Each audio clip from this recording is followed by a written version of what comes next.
Boa noite, pessoal. Estamos começando mais um colóquio do Observatório História em Quadrinhos, um colóquio virtual novamente. Hoje a nossa programação, nós vamos ter a apresentação da pesquisa de mestrado do Klinsmann Elias da Costa, que foi apresentada no programa de pós-graduação em Estudos Literários da Universidade Federal de Juiz de Fora, intitulada Akira, Semiótica Biopolítica no mangá de Katsuhiro Otomo, que teve a orientação da professora doutora Carolina Alves Magaldi. Na sequência, o Valdomiro vai terminar o capítulo sobre comic strips do Ian Gordon, que faz parte do livro Comic Studies, a Guidebook, organizado pelo Charles Hatfield e Art Peary. E, na sequência, o Henrique Perini vai apresentar mais um capítulo desse mesmo livro, que é o capítulo sobre os comic books. Lembrando que o nosso próximo colóquio vai ser no dia 7 de maio, também às 20 horas, e eu tenho aqui uma dica que eu recebi hoje, um e-mail de um livro recém-lançado sobre quadrinhos, organizado pelo Elbert Agostinho, chamado Negritude, Poderes e Heroísmos, Estudos sobre Representações e Imaginários nas Histórias em Quadrinhos. Esse livro trata principalmente dos heróis, super-heróis negros nos quadrinhos, e ele está sendo vendido deixa eu pegar aqui, o site da editora, peraí um pouquinho, editora Conexão 7. Está sendo vendido apenas lá no site da editora Conexão 7. Alguém mais tem alguma dica de algum livro, alguma palestra, algum evento? Nobu? Não, eu sinceramente dessa vez não tenho nenhuma novidade de livros, pelo menos não. Eu já pedi esse livro, inclusive, né? Esse que você comentou, eu já fiz o meu pedido. Inclusive porque conversa com o tema da minha pesquisa, né, com o tema do meu interesse. Pensei logo em você quando eu recebi o e-mail. Bom, tem então o último capítulo, né? Que é sobre o Jeremias, acho que é do próprio Elbert. Então, tá. Para mim tem também, só para falar, as entrevistas com o Nobu e o Roberto lá do grupo de pesquisa em Mato Grosso do Sul, né? Sim. Boas entrevistas. Sim. Uhum. Para quem não viu, dá uma olhada lá que tá bem legal. Gostei das núcleo de pesquisa de quadrinhos da Universidade de Mato Grosso do Sul. Exato. Bom, vamos começar então a apresentação do Roberto, tem uma complementação aqui. Boa lembrança. Tudo bem? Eu dei uma entrevista também para esse mesmo grupo, a minha é em maio, mas eu quero mais falar agora rapidamente da exposição na Itália, que está ocorrendo agora, eu não sei o nome exatamente, mas a Divina Comédia em 80 quadrinhos, em 80 países, ou algo assim. E, por exemplo, o Will está com a obra dele, Dante, e aqui no Brasil tem mais duas obras, que é a do Piero Bagnariol, da Peirópolis, que é a Divina Comédia em quadrinhos, e tem mais uma outra que é uma revista antiga da Press, do Chalberto, que não é bem sobre a Divina Comédia, mas traz esse título e tem uma história em quadrinhos no final do Newton Foote. Essas duas eu mandei para o correspondente, que ele é o coordenador da Fanzinoteca da Itália. Na época ele me perguntou se havia trabalhos brasileiros sobre a Divina Comédia, né? Aí eu mandei essas duas. A do Will ele deve ter mandado, alguém mandou. Então tem 3 obras brasileiras na exposição e tem um mapa itinerante. E nesse mapa tem balãozinhos. Você clica no mapa mundial lá e você vai vendo as obras que têm relação com Dante Alighieri e a Divina Comédia no mundo todo, as que eles catalogaram.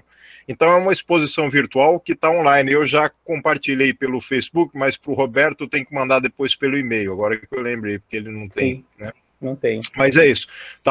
Começou agora em abril, acho que é um mês de exposição, não tenho muita certeza. E talvez o Nobu, o seu Bi, já devem ter visto, porque eu estou rodando aí no Facebook, estou fazendo compartilhamento, o próprio Will também está fazendo.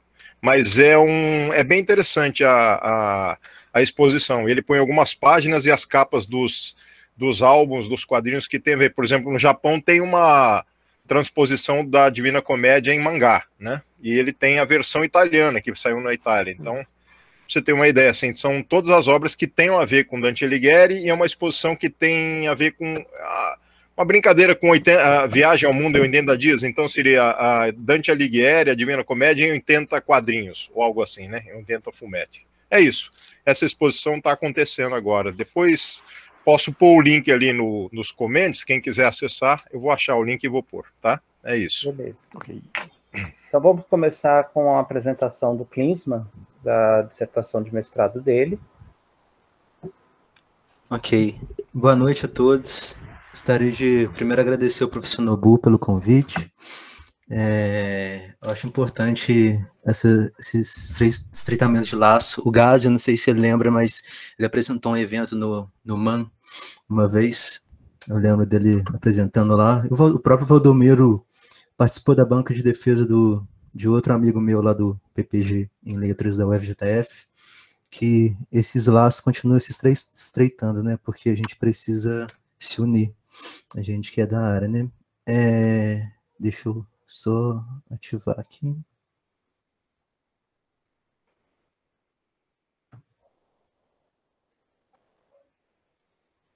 Ver para mim se está tudo ok. Tá funcionando aí direitinho? Tá. Ok. Beleza. A minha dissertação... Aperta o botão ali, ocultar ali embaixo, só para gente ver a apresentação integral. Ok. Obrigadão. A minha dissertação foi feita sob a orientação da professora doutora Carolina Magaldi, né, que não pôde estar aqui. O Nobu convidou ela, mas ela está em outro evento agora. E meu objeto de análise foi o Akira, né, o mangá Akira, escrito e desenhado pelo mangaka Katsuhiro Otomo.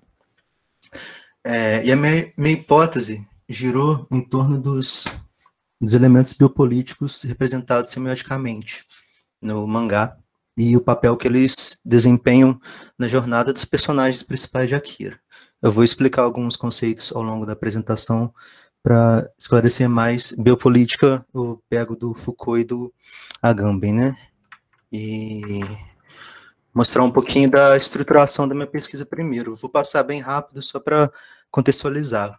Eu dividi em 3 capítulos. O primeiro capítulo eu fiz uma contextualização e eu vou passar por ele mais rápido, porque eu acredito que a contribuição maior esteja no segundo e no terceiro capítulo, né? Mas esse primeiro capítulo eu tratei das manifestações artísticas que influenciaram o surgimento do mangá como a gente conhece no Japão, e evidenciei algumas outras questões também de contextualização histórica e de gênero. No segundo capítulo, eu realizo uma análise desses elementos em Akira, os elementos narrativos, através da semiótica, né? Ou seja, através de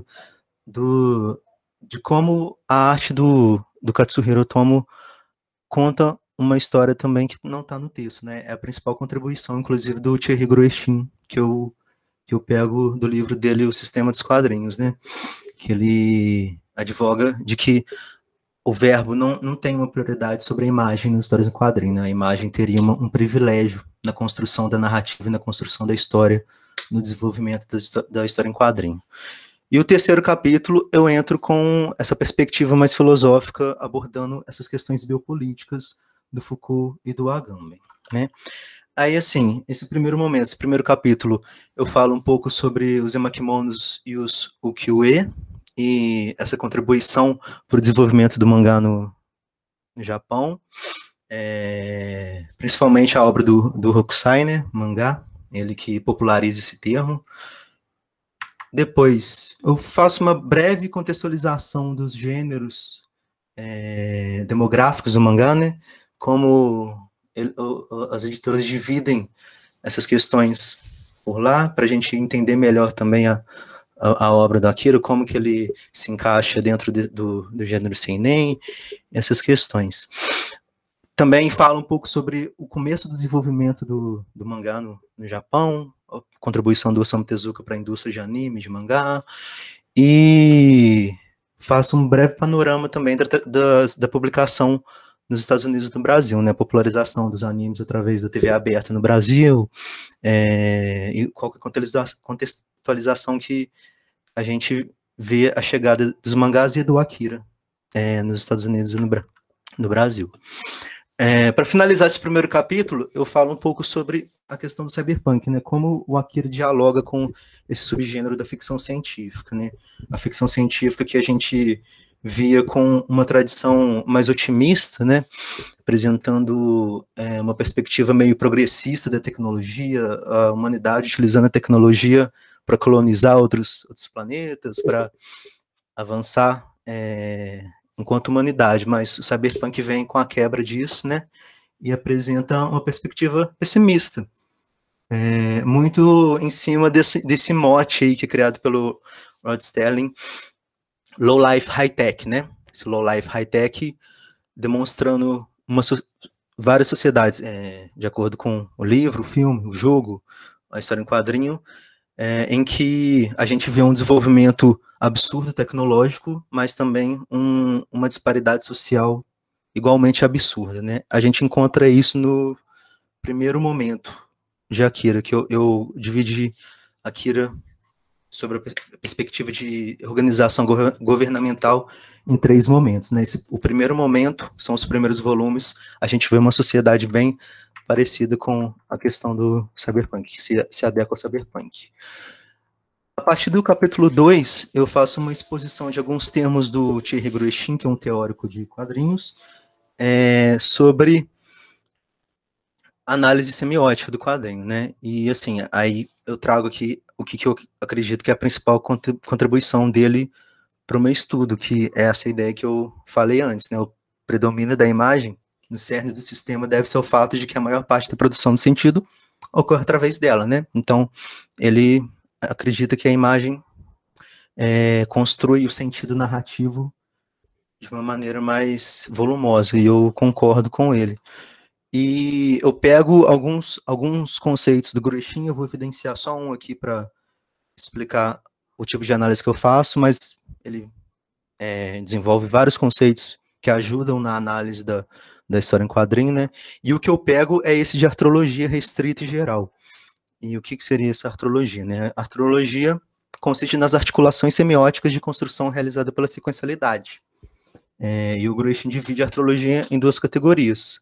A restrita, de natureza linear, que é regida pela decupagem e apresenta a implementação de sintagmas, normalmente direcionadas à elaboração. Então, o que seria isso? A artrologia são esses elementos visuais no mangá, na história em quadrinho, no gibi, que ajudam a construir o sentido. Então, na questão da artrologia restrita, eu uso o exemplo da construção de ritmo do Otomo no mangá. O que seria essa contribuição da artrologia restrita, então? A gente vê aqui, por exemplo, nesses primeiros quadros, as linhas de movimento atrás, que ele utiliza bastante, né? E a gente vê uma tradição dessa utilização dessas linhas para indicar a movimentação dos personagens, dos carros, ou do que seja dentro das histórias em quadrinhos. O Scott McCloud fala um pouco dela também. E o Otomo utiliza essas linhas em determinados momentos para dar uma sensação de ação, para dar um ritmo mais frenético para algumas cenas, e quando ele quer chamar atenção para algum personagem, para alguma situação, ele utiliza esse fundo de uma cor só, ou sem cor, completamente branco, e assim ele vai construindo o ritmo. E também utiliza muito uma representação detalhada da cidade, né? Quando ele quer chamar atenção para a cidade, para que a gente perceba como é a construção arquitetônica de Neo-Tóquio, ele apresenta um detalhismo absurdo em cima disso, né? Então, isso seria uma questão da artrologia restrita. Essas escolhas que ele faz, por exemplo, das linhas de movimento, a escolha de deixar o fundo em branco, ou o fundo de uma cor só, a escolha de fazer um cenário detalhado, e isso vai construindo, nesse caso, o ritmo. Ou então, a situação também, né? Aqui tem um exemplo da Kei e do Kaneda, né? A Kei e o Kaneda, eu acredito, são 2 dos personagens principais de Akira. acredito que exista mais de um personagem principal em Akira. Aqui e Kaneda são dois deles, e após várias situações frenéticas, que eles estão fugindo de soldados, de guardas, eles param, e assim, durante essa perseguição, o Otomo vai representando com essas linhas de movimento de maneira exacerbada, usando muito quando eles estão correndo, quando está em algum confronto, e para dar um respiro na nossa leitura, ele vai e faz essa representação mais limpa, né? Para gerar uma sensação onde, não, esse lugar aqui, eles estão seguros, então a gente não precisa se preocupar de que vai acontecer alguma coisa nesse exato momento. Dá para a gente respirar um pouco, né? Eu acredito que ele seja um mestre nisso, porque ele consegue controlar a nossa leitura de uma maneira muito eficaz. Aí, depois que eu trago essas questões, eu esqueci de falar, também tem a questão da artrologia geral. Aí, o que seria a artrologia geral, né? A artrologia geral seria a representação, mas de uma maneira espaçada. A construção de sentido que o autor no quadrinho vai fazendo, só que de maneira, não como na questão da ação, por exemplo, que ele vai escolhendo os elementos quadro por quadro, mas de uma maneira mais espaçada. Então, eu fiz uma análise da evolução dos personagens em Akira primeiro, nesse segundo capítulo, né? E dá pra gente usar o exemplo do garoto que dá nome à obra, né? O Akira, que só aparece em determinado momento do mangá, ele, em grande parte da história, ele é representado, a gente consegue ver, ó, por exemplo, nesse quadro, a gente não vê o olho dele, ele tá sempre envolto em certo mistério. O olho que, como o professor Nobu já apontou, é uma questão importante para a representação de sentimentos, né, no mangá. E a gente vê essa representação adormecida do Akira em grande parte do mangá, né? Ele vai tirar ele não vai ter esse aspecto adormecido só no momento em que ele se liga de novo com as crianças paranormais, com quem ele nutre sentimentos, né? Ele tem uma amizade forte. Então, isso também entra na questão do meu terceiro capítulo, quando eu falo da questão biopolítica. Mais para frente eu vou explicar. Mas depois eu faço uma análise do Kaneda e do Tetsuo, né? A gente consegue ver também aqui, nessa questão semiótica, como o Otomo representa os dois, desde o primeiro volume, a maneira de rivalizar eles, né? A gente vê os dois em pé se encarando, ele faz essas rimas diversas vezes entre o Kaneda e o Tetsuo. Aqui é na mesma página, mas aqui em duas páginas diferentes. Ele finaliza duas páginas diferentes com praticamente a mesma posição dos dois, né? Só mudando a moto e o personagem. Aqui é a onomatopeia também, né? Então, ele constrói o sentido através dessa representação, né? Dos dois, para a gente entender que eles são amigos, mas eles são rivais, né? E isso a gente vê uma tradição muito grande nos shonens, né? O último personagem que eu faço essa análise semiótica é o Shikishima, nesse segundo capítulo. O Coronel Shikishima começa a história, até interessante, né? Porque ele tem essa roupa que ele tá sempre com esse terno, ele tá sempre apresentando um traje corporativista. Ele não parece um coronel, né? Ele parece um coronel num momento da história, quando ele tenta dar um golpe militar, ele vai e utiliza a farda, né? Mas antes disso, ele está sempre sendo representado dessa maneira corporativista. E essa imagem do corporativo, que tem um exército paramilitar, é vastamente utilizado depois no Cyberpunk, né? O Cyberpunk se aproveita muito dessa imagem. E a gente vê o Shikishima sempre nessa postura altiva, enquanto ele é um coronel. A partir de um momento da história, quando a cidade sofre uma reviravolta, o Shikishima começa a ter uma representação diferente. Ele ainda está com uma postura mais altiva, mas ele fica mais curvado, como aqui, né? Ele é recorrentemente representado em posturas mais reflexivas, mais pensando. Então, o Otomo passa muita informação através dessa construção, né? E O meu terceiro capítulo, que eu acredito que é a contribuição do Foucault e do Agamben entra mais, eu trato dessa questão do biopoder, da biopolítica e da anatomopolítica, né? Que tá nos livros do Foucault e do Agamben. O que seria isso, né? Resumindo, o objeto da biopolítica é a população, concebido como um problema político e científico. A biopolítica, portanto, foca no fenômeno coletivo que tem efeitos políticos de longo prazo, reforçando-se para regular os mesmos. Ou seja, o Foucault, quando ele fala de anatomopolítica, ele está falando de mecanismos que os estados modernos possuem para gerenciar a população, para controlar a população de uma maneira não tão explícita. Por exemplo, no mangá, eu aponto esses dois locais de controle populacional. Um seria a escola, que o Kaneda e o Tetsuo fazem parte, e o outro seria a creche, meio que creche, né, mas que as crianças paranormais estão cativas do coronel.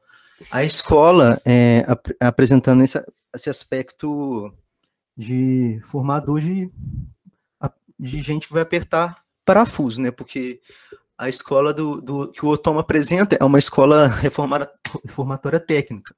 Ou seja, é uma escola que está formando mão de obra técnica para trabalhar na sociedade e manter esse padrão tradicional do Salaryman, né? Que eles falam lá.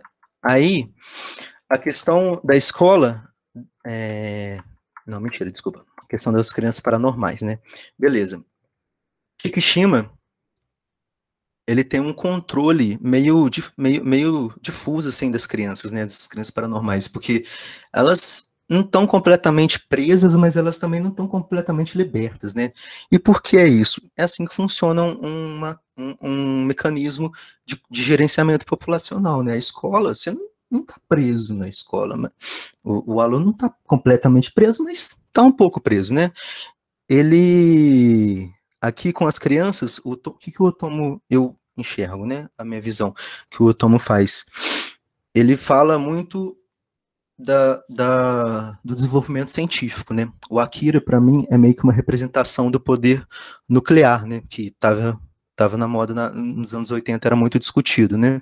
Então, o Akira, por ele ter essa representação mais introspectiva, a gente não tem traços de personalidade dele ao longo da história. Ele não demonstra muito sentimento, ele demonstra sentimento só relacionado às outras crianças. Por exemplo, em determinado momento em que o Takeshi morre, aí ele explode de novo e dá uma reviravolta na história novamente.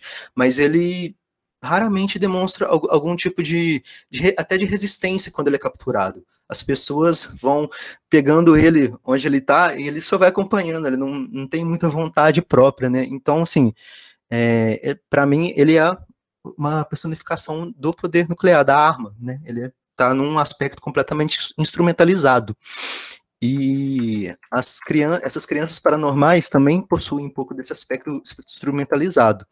O Agamben, no livro Homo Sacer dele, falando sobre biopolítica, ele cita a utilização nos campos de concentração dos judeus e dos LGBTQIs, dos ciganos, para o desenvolvimento científico, né? E assim, ele fala que essa questão não era uma questão de maldade, era uma questão de avanço científico. Então, esse local do campo de concentração, por exemplo, é um local que o governo fascista, o governo nazista, ele utiliza para tirar completamente a autonomia do cidadão ou da pessoa que está e demonizar ela para ela servir como um mero instrumento de avanço científico, né?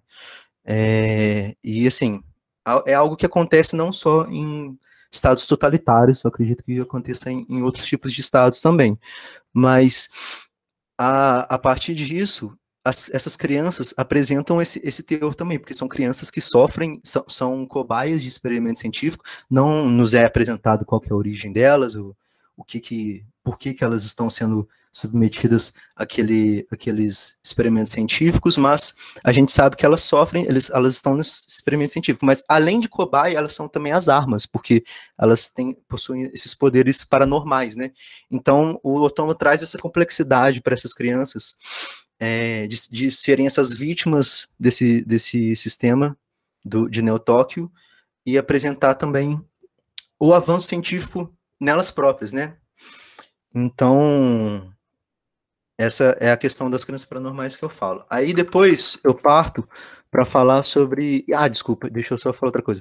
E eu enxergo essa condição dessas crianças e a condição de quem serve é desprovido completamente da autonomia e da identidade para servir de cobaia para experimento científico, como o nível máximo do controle biopolítico, né?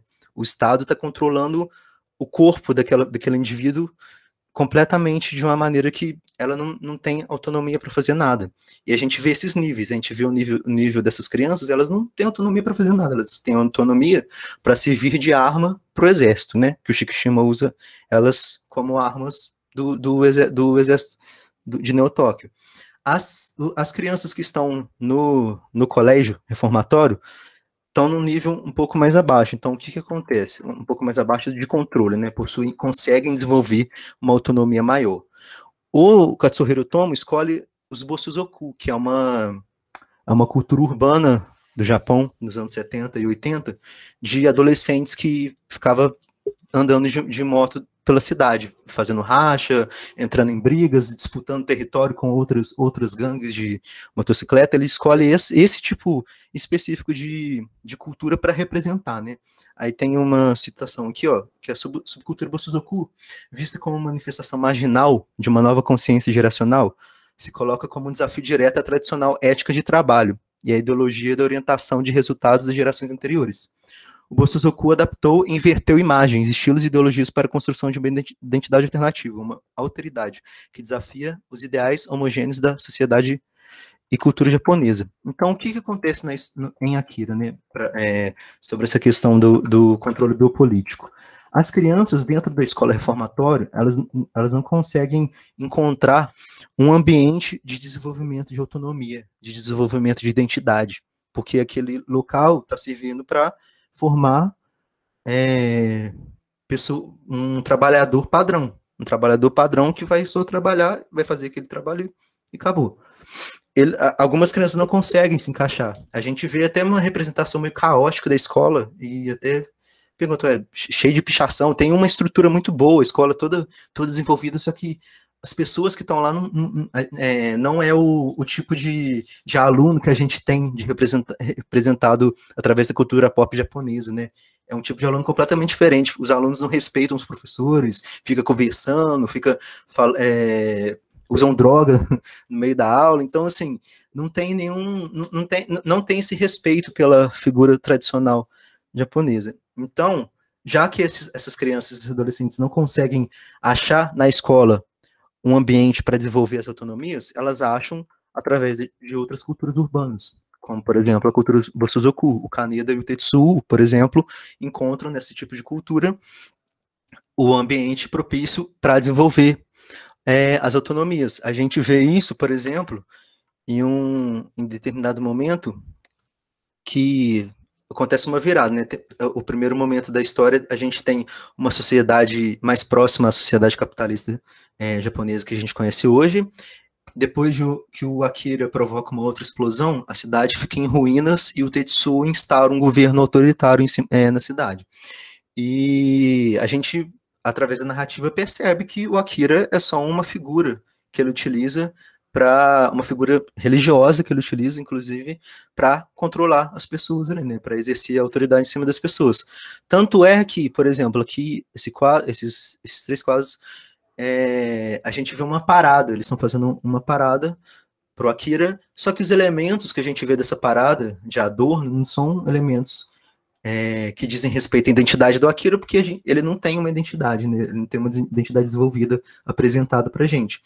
Esses elementos são elementos do Suzoku, é um guidon, é um capacete, um semáforo, uma placa, porque é o Tetsuo que está controlando aquilo. E além disso, é porque a cultura Bosozoku ficou enraizada no Tetsuo, porque foi lá onde ele conseguiu desenvolver a autonomia e identidade dele. A mesma coisa para o Kaneda também. O Kaneda tem sempre uma postura combativa, mesmo o Tetsuo em determinado momento consegue poderes sobrenaturais também. E o Kaneda, com a arma, tenta enfrentar ele mesmo correndo grandes riscos de morrer. Então, isso é uma questão também da cultura Bosozoku. A gente vê que essa questão fica mais enraizada do que as outras questões de desenvolvimento, né? E a última parte desse último capítulo, eu trato sobre de um aspecto maior, sobre a própria cidade, as metamorfoses da Tóquio que o Otomo faz ali na ficção. A gente vê essa primeira Neo-Tóquio com uma arquitetura e com alguns elementos cyberpunk. Por exemplo, esses arranha-céus com janela, com parede de vidro, é uma representação visual que é vastamente utilizada dentro da literatura, do cinema, o que é que seja que se apoie no cyberpunk, né? Além disso, essa questão das cidades, os centros completamente lotados de pessoas, as pessoas pobres, pessoas sentadas no chão, sem ter o que fazer. E, assim, até essa construção dessa página é muito interessante justamente por isso, essa página 36, porque a gente vê esse arranha-céu e vê essas estruturas aqui de avenida, né, demonstrando um avanço científico, só que aí depois o Otomo representa embaixo daquilo, né, as pessoas pobres, as pessoas normais vivendo embaixo do avanço científico, né? E esse primeiro momento tem muito essas marcas. O segundo momento, eu acredito que aconteça depois que o Akira provoca uma explosão e a cidade fica em ruínas e o Tetsuo começa a exercer o governo dele. E assim, é sempre casado essas representações. Por que tá em ruínas e é o Tetsuo que exerce poder? Porque o Tetsuo é uma figura autoritária, a cidade fica infestada, é controlada por milícias armadas, né? O Tetsuo fica só indo atrás das vontades próprias dele, não tá nem aí para questão governamental, até outras pessoas que exercem decisões de entrar em guerra com outras organizações que tem na cidade também. Então, a gente vê esse caos da cidade refletida também no caos que é o próprio Tetsuo, né? A figura do Tetsuo. E o terceiro momento da cidade, para mim, é o momento de finalização da história, em que o Kaneda e a Kei vão avançando através da avenida e a cidade vai se reconstruindo sozinha, né? Já é uma representação mais poética que o Otomo faz para reforçar a ideia da reconstrução que a gente tem do Japão, que é difundida através de diversos produtos culturais, né? Então, essa construção vai mostrando, talvez seja uma tentativa do Otomo oferecer algum tipo de opção para o desenvolvimento da cidade, ou do país como um todo, né? Porque quem finaliza como sendo os líderes é o Kaneda e a Kei, que são pessoas que no início da história estão embaixo da camada da sociedade, né? Então, seria isso. Muito obrigado. Obrigado, Klinsmann. Depois é só você tirar a apresentação para nós. Eu acho que o Valdomiro vai assumir que ele está na reunião. Foi? Foi. Obrigado. Boa noite a todos. Peço desculpas pelo atraso, tive um probleminha aqui na internet.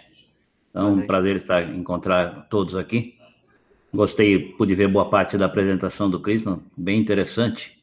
Não, acho que o Akira é uma série que eu confesso que nunca entendi muito bem, a não ser o aspecto de que ele, para mim, ele mostra uma sociedade distópica e extremamente pessimista em relação ao momento que se vivia. Nesse sentido, me parece até que ele fica um pouco datado. O que você pensa a respeito disso, Cris?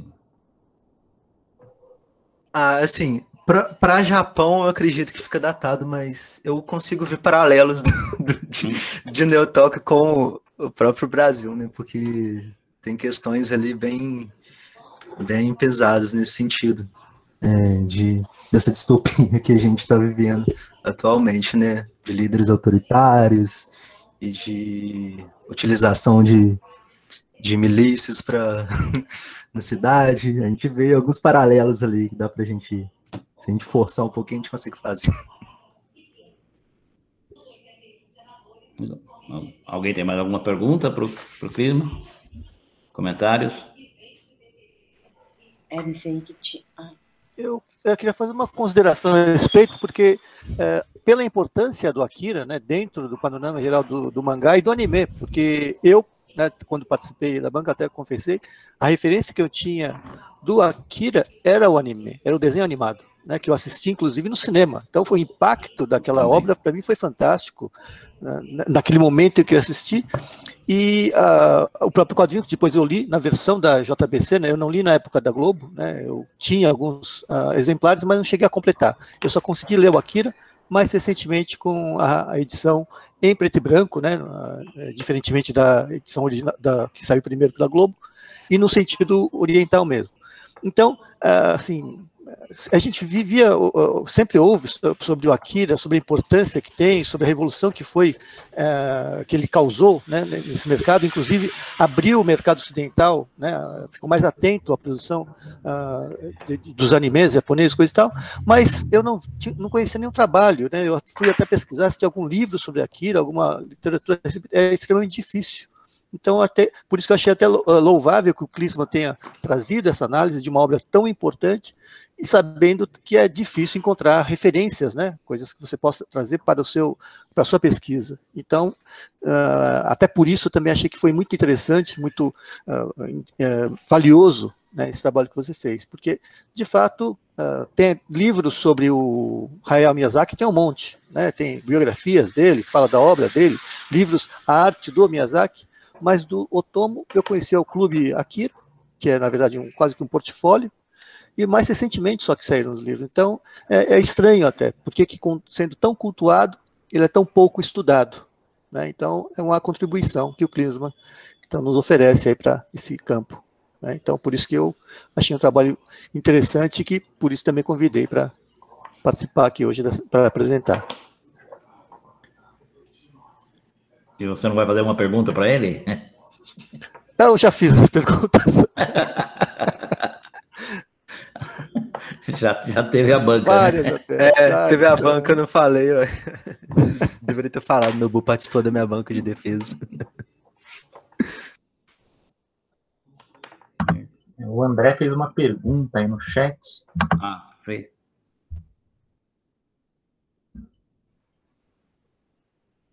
Pergunta se o Gantz é o novo Akira, tem todo um esquema pessimista, só que me parece semelhante ao do Akira. Eu tenho que confessar que eu não li Gantz ainda, mas eu já ouvi falar que está dentro desse tipo de literatura, né? Dentro da questão do cyberpunk também. Tem muita produção cyberpunk em mangá, né? Tem o Ghost in the Shell também, o Alita, tem várias produções que contribuem para essa questão do cyberpunk. Acho que o Robson levantou a mão também. Boa noite. Clisman, parabéns. Acho que é muito importante. Como você colocou no começo, a gente disse assim, tipo unir forças, né? Eu acho muito importante. Então, eu não me canso de sempre dar os parabéns um trabalho desse, certo? Muito bom, muito legal. Eu faço minhas palavras do professor Nobu. O seu trabalho, o mérito principal é isso, trazer uma obra de tamanha importância, porque quem de nós aqui, né, de 50 para diante, não ouviu falar no Akira? E a pergunta é, como você se sentiu, como foi a jornada você conseguir fazer esse diálogo, essa interface entre o quadrinho em si, né? Para mim, eu considero mais o quadrinho e o Foucault. Obrigado. Parabéns de novo. Ok, obrigado. Desculpa, eu repeti diversas vezes mangá também. É tudo a mesma coisa, né? Mangá, gibi, quadrinho, eu acredito nessa ideia também.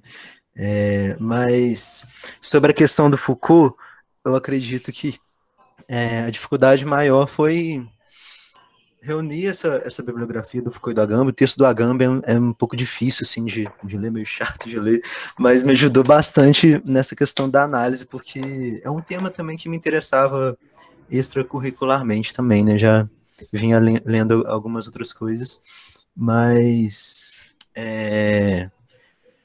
a dificuldade maior foi essa mesmo, assim. Muito obrigado. Obrigado. Contemplado e parabéns. Siga em frente. Muito obrigado.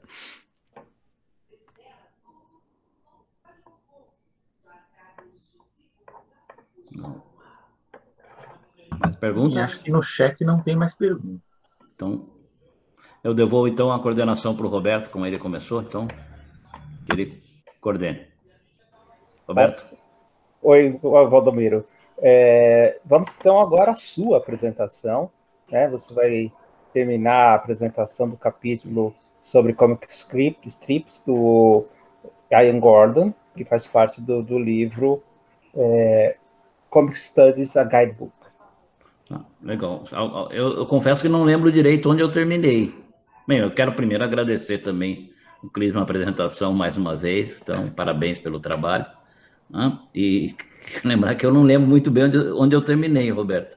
Na última vez, você falou até a parte dos balões, em que ele fala do uso dos balões nas tiras, né, que se tornaram uma linguagem oficial então, dos quadrinhos. Selecionar janela ou tela, tá? Comic Strips, perfeito. Vamos ver se dá certo dessa vez.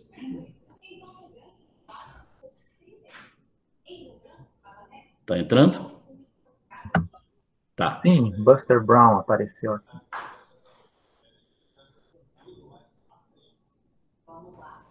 Apareceu. Agora veja se está rodando. Precisa ver se está movendo aí as páginas.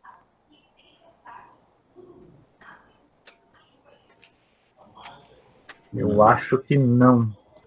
Opa, vamos ver. Tá, mexi agora aqui. Tá. Tá aparecendo. Deixa eu ver. É que no meu, engraçado que no meu não aparece.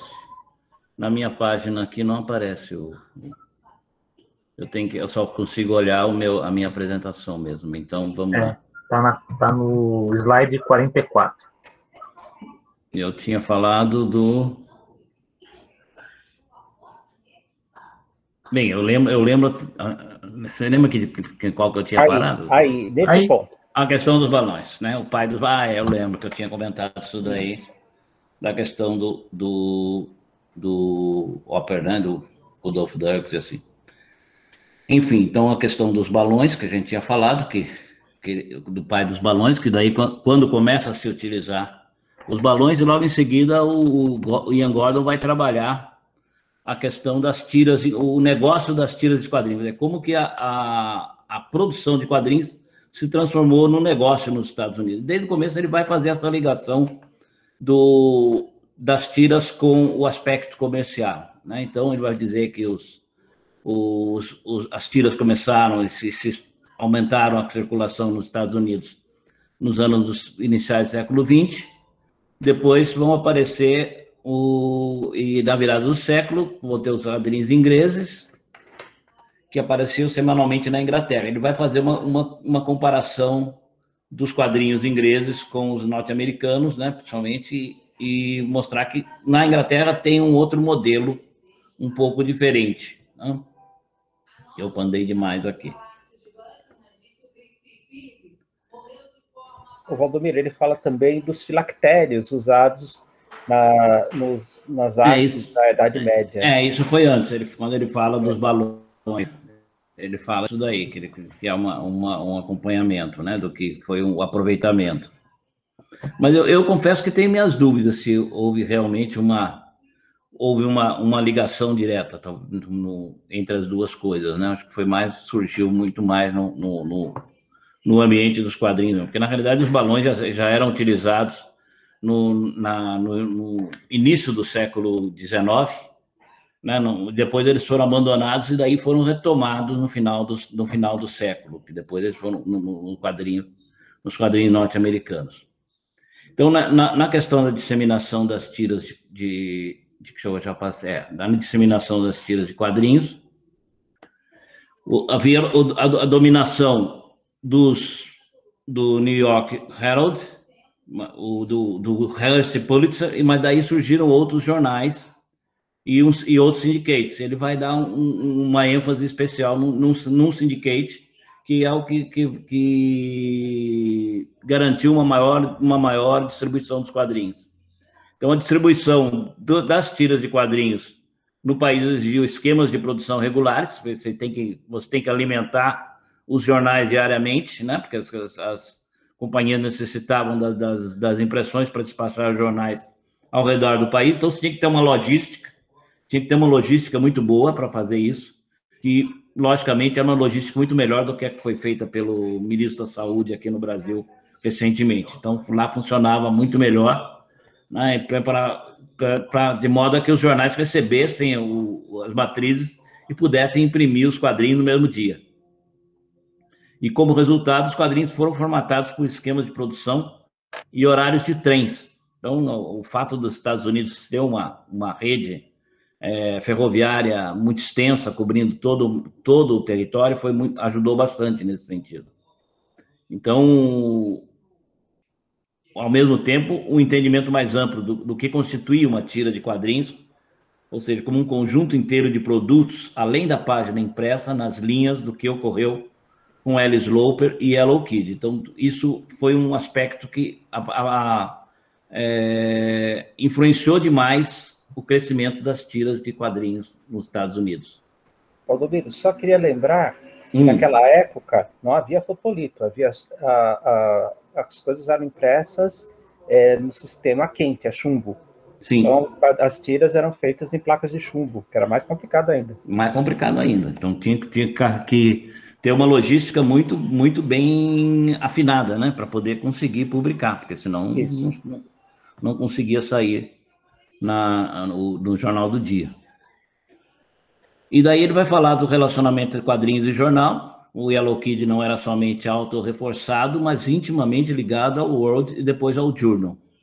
E o Yellow Kid cimentou o relacionamento dos quadrinhos com uma forma específica de impresso, o jornal, que naquela época tem muito sentido, só existia o jornal. Mas ele vai dizer, como o Yellow Kid, na realidade, tem uma vida curta, não foi muito grande, ele logo desapareceu. Então, a melhor forma para entender o desenvolvimento desse relacionamento entre tiras e jornal é avaliar o sucesso do trabalho seguinte do Outcoat, que é o Buster Brown. Daí, o Buster Brown é a história de um menininho de classe alta, basicamente, que faz um monte de bagunça, e, em geral, no final da página, ele é espancado pela mãe, recebe um corretivo de alguém, daí ele promete que nunca mais fazer alguma traquinagem, mas na semana seguinte ele continua a fazer. Então, o Buster Brown foi um sucesso estrondoso, né? Ele, muito mais do que o Yellow Kid, talvez o Outcoat tivesse uma visão comercial mais aguçada do que outros artistas da época, mas rapidamente ele conseguiu colocar o Buster Brown como em diversos produtos. Tá? Então, o Buster Brown vai debutar no New York Herald em 1902, em 1933 ele já estava em outros jornais, e rapidamente ele vai transformar em produtos, de tudo que é tipo de produto. Né? E o Outcoat vai ficar literalmente milionário com essa parte de merchandising, muito mais do que ele ganhou com a publicação do jornal. Quer dizer, na realidade, a publicação do jornal era a ponta de lança para ele fazer a divulgação dos produtos. Né? Então, vai ter tanto a botinha, que ficou famosa, existe até hoje, ela é fabricada até hoje, eu até verifiquei na internet, tem uma empresa que tem a patente, não é a patente, a licença para fabricar as botinhas Buster Brown. Toda criança tinha que ter botinha Buster Brown, quando na época durante várias décadas aí. Buster Brown fez um sucesso tão grande, que fez sucesso muito grande fora dos Estados Unidos, aqui no Brasil. Eu não preciso lembrar para vocês o Chiquinho, né, que foi um sucesso muito grande no Tico Tico, que na realidade era uma cópia do Buster Brown, né, na realidade era o Buster Brown feito no Brasil. Então a gente vai ter vários produtos que o Ian Gordon vai citar, pão, coisa de medalha, tem um monte de outros, esses são alguns que eu achei na internet aí, para a gente ter uma ideia de quanto que esse aspecto comercial influenciou no sucesso desse personagem, né? Então, para vocês terem uma ideia, aqui tem algumas cifras nesse slide aí, que o Ian Gordon passa, que o Outcoat ganhou perto de $44 mil, né? Ou seja, se for passar para o dinheiro de hoje, seria 1,2 milhões em 2020. Isso em 4 anos, entre 1903 e 1907. Só numa versão teatral do personagem, para vocês terem uma ideia. Imagina quanto ele ganhou em outras coisas. Em 1906, ele levou as tiras para o jornal de Hearst e durante um tempo existiram 2 versões da tira. Então, daí tem já tinha tido uma briga judicial, uma disputa judicial antes sobre o Yellow Kid, então tem uma outra disputa judicial sobre o Buster Brown, então daí ficou, o Herald possuía o copyright da tira de quadrinhos com esse nome, e o Herald publicava o Buster Brown, enquanto que o Outcoat fazia a sua versão para o Hearst sem o título, ele publicava sem título. E o personagem gozou de enorme popularidade por muitos anos e fez a ponte entre uma economia centralizada e economias locais de menor escala.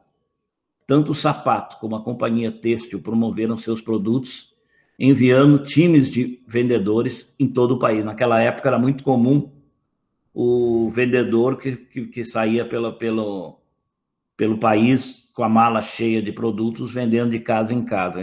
Tem vários filmes que trabalham esse personagem, né? Então, inclusive, tinha anões vestidos de Buster Brown que faziam divulgação. Algo parecido com o que fez o Hergé, por exemplo, quando fez a volta do Tintin. Ele contratou um ator para fazer o papel do Tintin, como se estivesse realmente voltando, mais ou menos alguma coisa parecida, mas aqui com um aspecto muito mais comercial. E essas atividades continuaram até os anos 1950, bem depois da tira de quadrinhos ter parado de ser publicada em 1920. Parou em 1920 nos Estados Unidos, mas continuou aqui no Brasil até a década de 50 com outros personagens que faziam o Chiquinho. E a marca sobreviveu até ao século XXI. O sucesso a longo prazo da marca dá apoio ao argumento de que as tiras de quadrinhos são mais do que aparece em um jornal. Lógico, elas são um conjunto de produtos, se a gente pensar atualmente, e mais ainda, porque a gente tem que pensar na convergência de mídias que naquela época ainda não existia, e agora nós temos, né? Daí ele vai falar, o Ian Gordon vai falar, a partir daí ele vai falar que existe um contrato da tira com o leitor. Então, se pensarmos que os leitores se engajam em um contrato com o personagem e se relacionam com ele em diferentes figurações, né? Então, quando os jornais começam a publicar as tiras diárias, esse contrato muito provavelmente muda para incluir a expectativa de que o personagem iria aparecer em forma impressa todos os dias. E Buster Brown foi apenas uma tira dominical.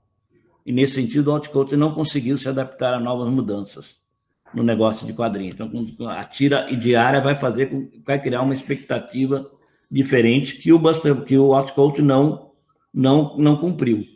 Mas outros personagens vão cumprir, né? Ele vai dizer que, daí ele vai dizer, o Yellow Kid e Buster Brown marcam o zênite das explorações não impressas das tiras em quadrinhos no início do século XX. Até mesmo Little Nemo, Slumberland e Winston McCay teve uma versão teatral. E uma em Vaudeville pelo próprio McCay. O McCay gostava muito disso, ele era um homem de teatro, basicamente. E também foi propaganda para ferramentas de jardinagem, entre outras coisas. Entretanto, a carreira de Mackay com o Little Nemo foi muito rápida, né? Praticamente não teve um aproveitamento comercial tão forte quanto o Buster Brown. Quer dizer que acho que talvez hoje nada se compare ainda ao Buster Brown em termos de sucesso comercial, né? A arte não era o fator decisivo no sucesso de uma tira naquela época. Quer dizer, então, o aproveitamento em outras mídias ou em produtos que era, se você comparar em termos, que era o fator de sucesso, se você comparar em termos de qualidade artística, o Little Nemo 200 vezes, 300 vezes mais melhor do que o Buster Brown. No entanto, o Buster Brown foi o que teve maior penetração, né? Então, aqui alguns, uma imagem da apresentação teatral do Little Nemo, que eu achei na internet. Daí ele vai falar do aparecimento das tiras diárias. Depois de Buster Brown, passaram vários anos, até que uma tira de quadrinhos fosse tão além da página impressa. Os quadrinhos diários levaram um degrau acima do negócio dos quadrinhos, ampliando a ideia de que uma tira de quadrinhos poderia ser. Na verdade, a gente está falando de uma mudança de gênero, inclusive, né? Do gênero, a página dominical, um gênero, e a tira diária, um outro gênero, né? Isso começou em 1907, né? A tira diária com a publicação do A. Mutt, que é depois que foi conhecido como Mutt Jeff, que era publicado primeiro no San Francisco Chronicle, e no início era publicado no caderno de esporte, então sempre era ligado à corrida de cavalo daquele dia. Então, inclusive, discutia o resultado, a corrida que aparecia na tira, o Mutt apostando em um cavalo específico, e naquele dia estava correndo. No dia seguinte, ele ia ver o resultado, e era mais ou menos parecido, quer dizer, se ele podia ter ganho, ele ganhou, ele perdeu, às vezes ele ganhava, às vezes ele perdia. Então, era bem, vamos dizer, relacionado com o mundo do esporte, da corrida de cavalo, né? O Ian Gordon vai falar eu vou voltar lá que eu passei aqui, que na realidade pegava o mesmo mote de uma tira anterior, que foi publicada em 1903, só durou um ano, a Pied Clerk de Claire Briggs. Aqui uma página do Mutt Jeff, já com o Mutt, que é o grande sucesso da tira. A partir das tiras diárias, há um crescimento muito grande nessas tiras. Ele vai dar algumas cifras aí. Em 1908, tinha 11 jornais nos Estados Unidos com tiras diárias. Em 1913, 5 anos depois, já tinham mais de 100 jornais com tiras diárias, dos quais quase um quarto trazia o Mutt Jeff, para a gente ter uma ideia do sucesso do Fischer, né, com o Mutt Jeff. Ele foi provavelmente o cara mais odiado naquela época no mundo dos quadrinhos, e ele ficou literalmente milionário, porque soube aproveitar bem o trabalho que ele tinha feito, né? Tem várias histórias sobre ele. Qualquer hora a gente conta para vocês. É significativo que a tira diária deve sua origem a uma atividade adulta, aposta em corridas. As tiras de quadrinhos dominicais, ainda que não visando exclusivamente as crianças, atingiam um apelo mais largo e polissêmico nas várias idades. Então, as dominicais, elas não visavam especialmente as crianças, mas acabavam atendendo as crianças.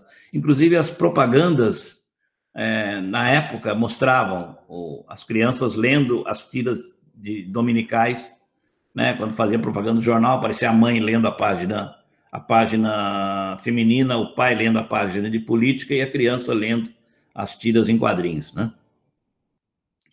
Daí ele vai fazer a comparação com a Inglaterra. Lembrem que o Ian Gordon é australiano. A Inglaterra não lançou a tira diária até abril de 1915. São 8 anos de diferença com os Estados Unidos, quando o Daily Mail começou a publicar Teddy Tale, de Charles Foucault, que era uma tira direcionada para crianças. Aqui temos um exemplo dela, né? Então, específica para crianças. É um outro ambiente o quadrinho em inglês. Então, ele vai falar das exigências da tira diária. As tiras diárias mudaram a natureza das tiras de quadrinhos. A diferença entre uma tira semanal e uma tira diária já seriam substanciais. Lógico, você vai fazer uma página inteira durante a semana e uma tira por dia, então, uma diferença muito grande. As tiras cômicas, que haviam se acostumado a distribuir uma piada em até 12 quadrinhos, com uma piada por semana, agora tinham que produzir 7 piadas e registrar 6 delas em 3 ou 4 quadrinhos diários. Alguns artistas lidaram com esse aumento de demanda, criando fórmulas, na quais o mesmo tipo de piada era recorrente a cada dia, mas o humor se obtinha por variações inteligentes. E daí ele vai lembrar, logicamente, de Crazy Cat, do George Herman, que é o caso de uma coisa muito simples, quer dizer, a gata jogando, o rato jogando o tijolo na cabeça da gata e sendo preso pelo cachorro. Então, basicamente, era uma coisa muito simples. E isso ele variava o tempo inteiro, mostrando que era sempre que a gata imaginava que a agressão era um ato de amor, e ele vai explorar esse modelo durante vários anos, né? Daí ele vai falar dos melodramas em quadrinhos, que vão surgir também logo depois, durante a década de entre 10 e 20, né, que são basicamente aquelas novelonas em quadrinhos. Então, melodramas com enredos exagerados e tramas prolongadas, completas com gancho de episódios para capturar e manter a atenção dos leitores.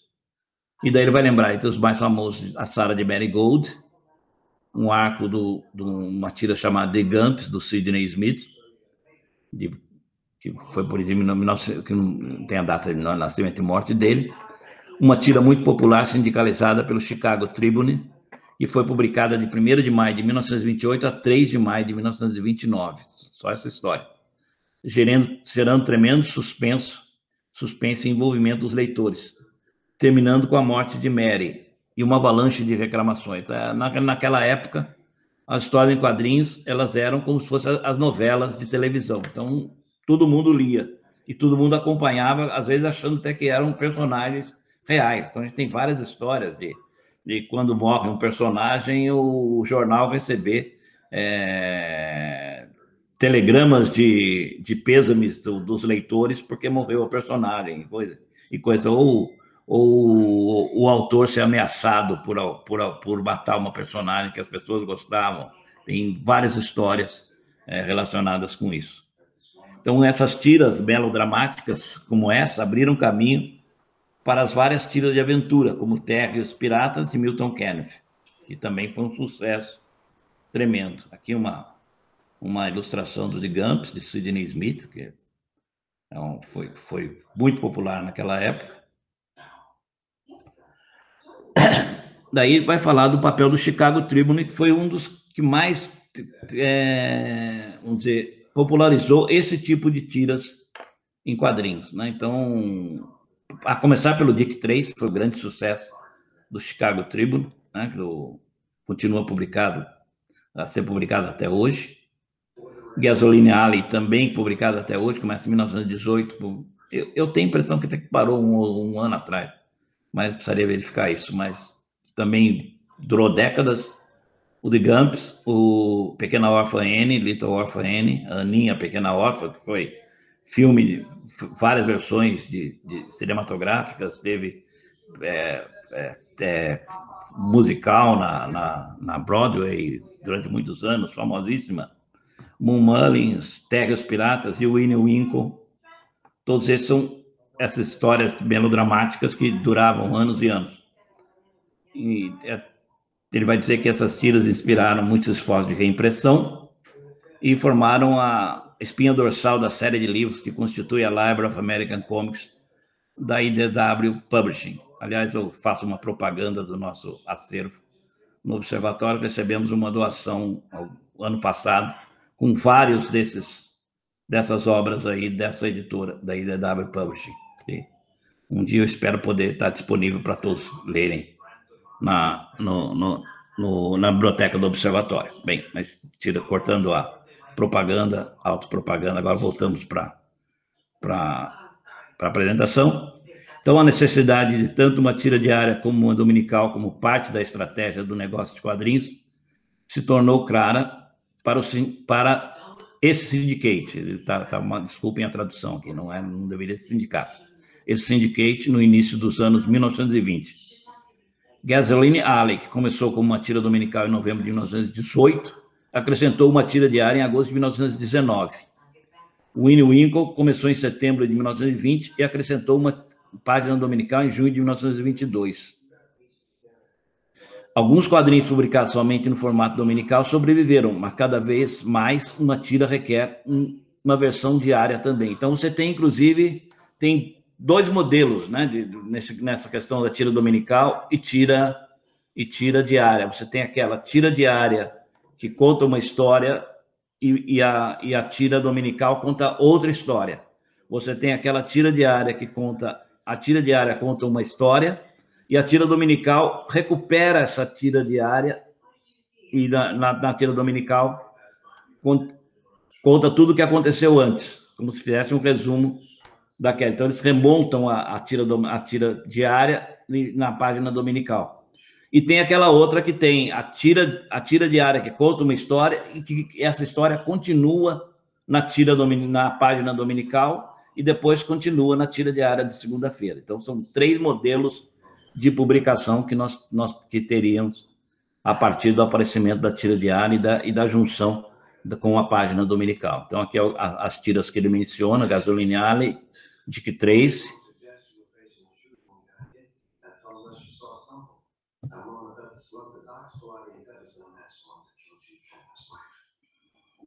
a Aninha Pequena Órfã, Moon Mullins, o Terras Piratas, todas histórias fizeram muito sucesso. O Winnie Winkle, né? O Winnie Winkle também famosíssima. Na França ficou muito famosa, ficou até interessante que, como aconteceu a Winnie Winkle, como aconteceu aqui no Brasil, que o Chiquinho ficou famoso, né? E continuou sendo publicado durante muitos anos. Na França tem um personagem que nem era muito importante, que é o irmão da Winnie Winkle, que é o Perry Winkle, fica muito popular lá, e chamava Bicot, acho que é Bicot. E ele fica tão famoso que acaba sendo publicado na França durante vários anos, e ninguém lembra que ele era um personagem secundário da Winnie Winkle, né? Essas coisas interessantes, curiosidades dos quadrinhos. Daí ele vai falar do Peanuts, que é uma exceção, que nenhum dos quadrinhos mencionados capturou a mesma atenção do público que Alice Loper, e Hello Kitty ou Buster Brown. Então, tiveram seu sucesso naquele tempo, mas não tiveram o mesmo sucesso comercial como teve os outros aí. Quadrinhos individuais não têm mais amplo apelo polissêmico de antes, uma vez que os syndicates vendem uma mistura de tiras para criar uma página de quadrinho dominical que coletivamente tem esse apelo. Peanuts de Charles Schulz conseguiu esse intento, apesar de sua popularidade ter crescido lentamente, né? Na realidade, Peanuts não foi sucesso trondoso. No primeiro ano tinha meia dúzia de jornais, depois um pouco mais de 10, foi crescendo, levou uns 5 ou 6 anos para ele atingir realmente um grande número de jornais. Depois bateu todos, acho que foi, talvez seja até hoje a tira que mais jornais atingiu, publicada ao mesmo tempo em mais jornais.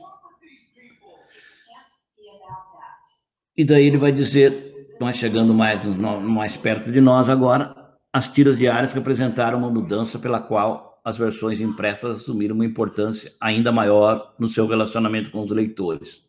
Até mesmo Doonesbury, de Gertrude Trudeau, politicamente informado, frequentemente controverso, talvez a tira mais improvável de ser associada com merchandising, fez esse pulo em um catálogo de correio de 1991 de produtos para caridade. Então, mesmo Doonesbury, mas daí, vamos dizer, havia uma motivação, vamos dizer, que poderia ser desculpável.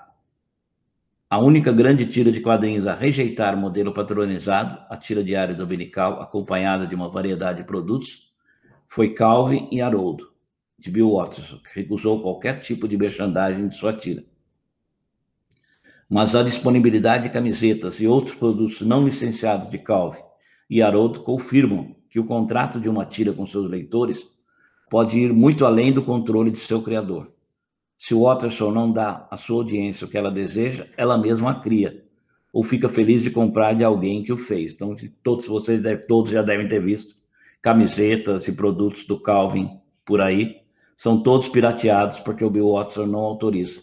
Mas, como ele falou, o contrato do leitor com o personagem vai muito além do desejo do autor. Então, ele o leitor vai buscar esses produtos independente do autor querer produzi-los ou não.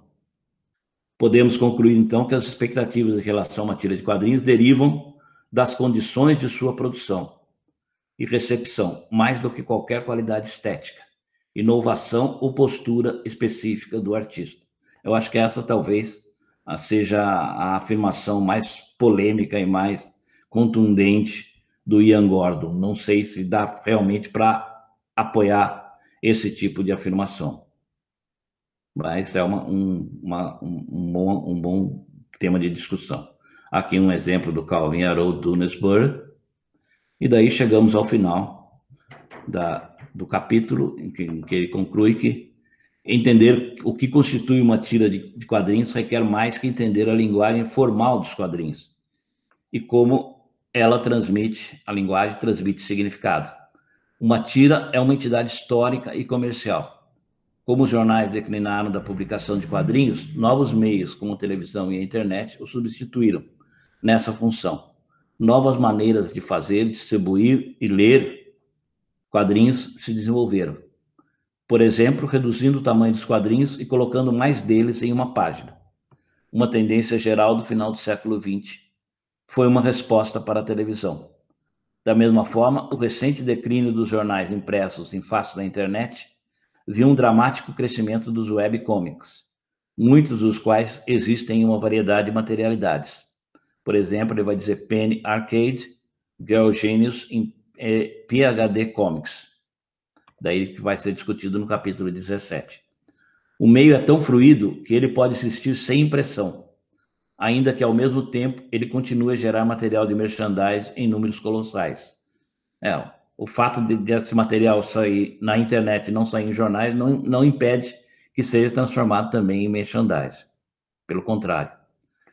Tais desenvolvimentos enfatizam a importância da economia política da tira de quadrinhos como uma instituição cultural ligada a circunstâncias históricas concretas e não a um formato em abstrato.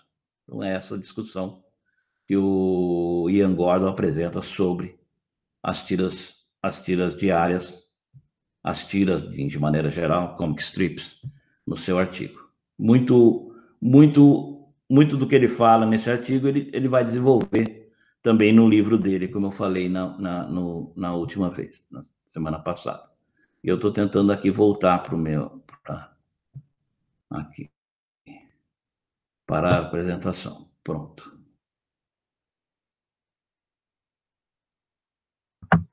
Pronto. E já voltamos. Já voltamos agora. Se tem algum comentário. Se alguém tiver algum comentário sobre o artigo, estamos à disposição para conversar. Só fazendo um acréscimo, Valdomiro, o que você estava falando da repercussão das tiras, quando a Blonde Belinda se casou com o Dagoberto, houve toda uma comoção, porque ela seria uma mulher pobre casando com um cara rico que foi deserdado. Então, os leitores criticavam esse casamento. E depois o casal acabou se tornando uma história em quadrinhos que durou até recentemente. Inclusive, o interessante é que esse casamento, por exemplo, ele muda a característica da tira. Ela deixa de ser uma tira feminina, né, que as tiras femininas que visavam em torno de normalmente naquela época, em torno de uma mulher que tinha que trabalhar por algum motivo, porque tinha que sustentar os pais, ou porque era pobre e tal, e enquanto não encontrava marido. Então, quando ela encontra o marido, ela deixa de ser uma tira feminina e passa a ser o que a gente chama de uma tira familiar, que gira em torno dos problemas de uma família. Né? Então, há uma mudança vamos dizer, interna de gênero, né? E faz a Blonde, a Belinda, é um caso específico de tira diária que, vamos dizer, cativava o país inteiro, né? Todo um grande número de leitores. Cada vez que acontecia alguma coisa na tira, tinha uma comoção nacional, muitas vezes, às vezes. Né? O Tic 3 também gerou esse tipo de reação. O Terra e os Piratas também teve várias reações parecidas. Né? Então, nesse sentido, vamos dizer, a tira ocupava um espaço na vida do leitor que é difícil imaginar hoje em dia, né? Só se compara com vamos dizer, a telenovela no Brasil, por exemplo.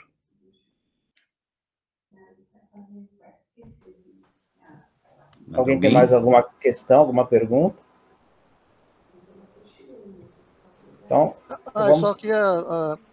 tem uma série que está passando no History Channel, que é sobre os grandes magnatas americanos, acho que é American Titans. E sempre assim, pega a rivalidade entre dois grandes empresários, então Tesla e o Edison, né, o Morgan e sei lá quem mais. E tem um especificamente, se não me engano, é o terceiro episódio, o Pulitzer contra o Hearst. Então é interessante assistir para ver esse embate que eles criaram uma guerra, né, inclusive para poder ter notícias sobre a guerra. Então é muito bacana assistir esse episódio aí. Acho que vive repetindo, né? Esses canais sempre estão repetindo. Quando eu estava falando do Little Nemo, eu vi agora 2 ou 3 dias atrás, alguém postou lá no nosso site do Observatório, na página do Observatório, que alguém está produzindo não sei se é um desenho animado, alguma coisa sobre baseado no Little Nemo, em Slumberland, alguma coisa, tem lá a notícia. Eu li muito acho que foi a Dani, né? Foi a Dani Marino que postou. Interessante você ver que é um personagem de quadrinhos que tem uma importância muito grande, artística muito grande, mas popularmente não foi tão conhecido quanto o outro. E já tantos anos depois está sendo publicado, né? Vai ser reaproveitado em outro produto, né? Então é muito interessante ver que, na realidade, não dá para você dizer que um personagem de quadrinhos morreu ou deixou de ser interessante. O Gazi está falando que talvez seja uma menina que faça o personagem. Vai ser a Nema, né? Nema. É na Netflix, é um produto da Netflix. Eu não li, eu li muito rapidamente a matéria, então não sei, só vi que ia ser produzido. Bem, então, esse aí foi o primeiro capítulo do livro. Então a gente pode agora, então, já que ninguém tem mais nenhum comentário, podemos passar para a apresentação do Henrique Perini, que vai falar coordenar a discussão sobre o segundo capítulo, que é sobre Comic Books, feito pelo Charles Hatfield, que é um dos organizadores do livro. Então, Henrique, você tem a palavra.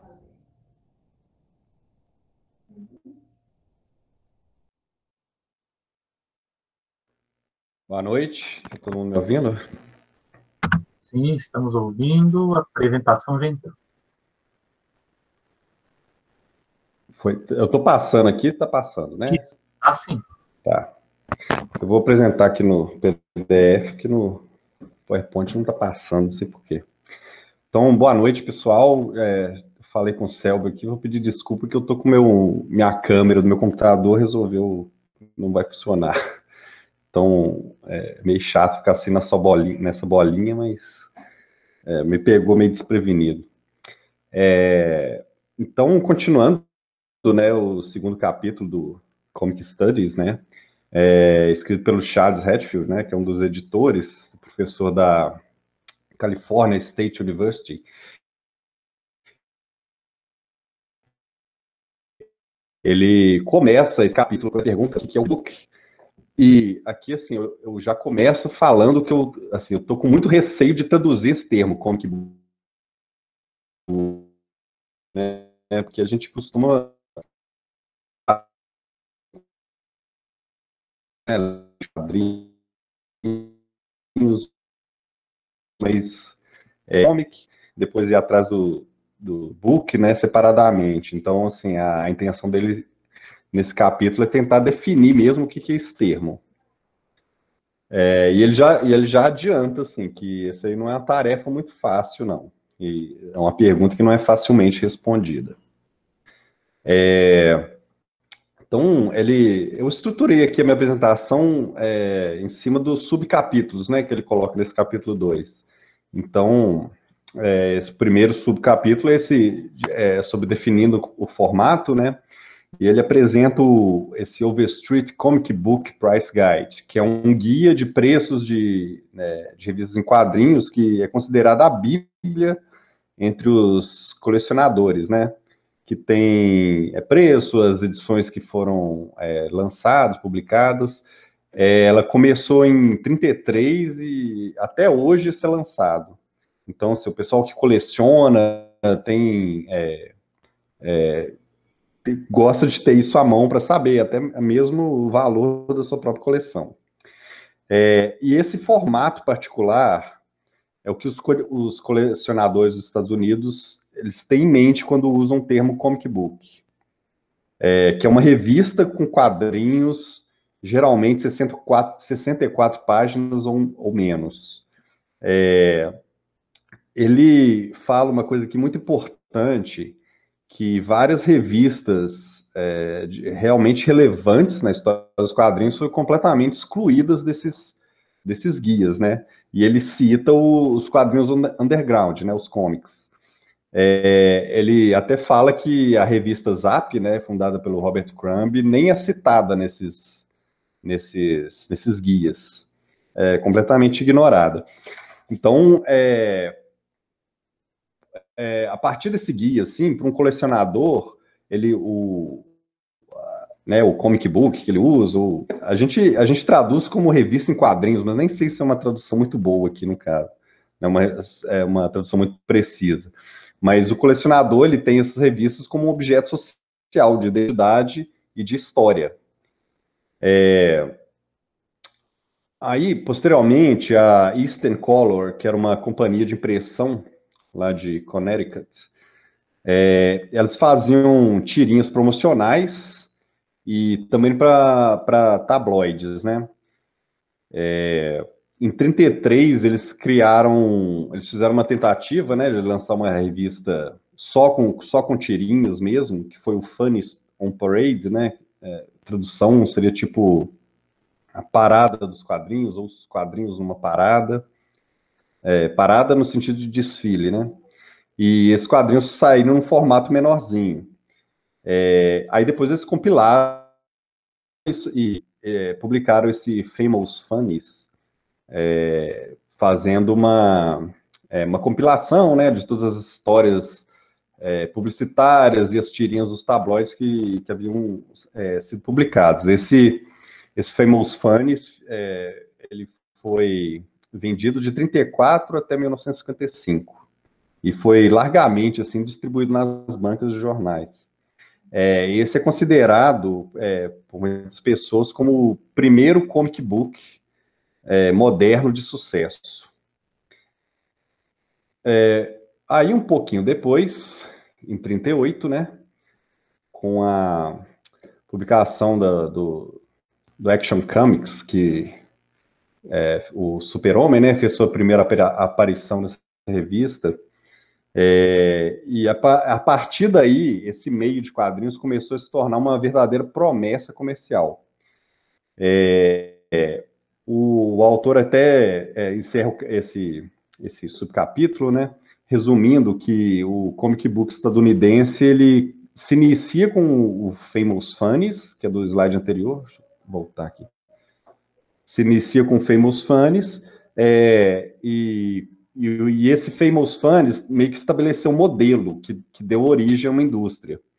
E aí, após 38, né, com a vinda do super-herói, né, o advento do super-herói, foi aí que essa indústria realmente floresceu. Até essa época aí, de 38, essa estratégia de reimpressão, né, das tiras que já foram publicadas e tal, era uma lógica de uma indústria que priorizava muito mais o quadrinho como uma ferramenta de vendas do que algo para se explorar narrativas artísticas. Nesse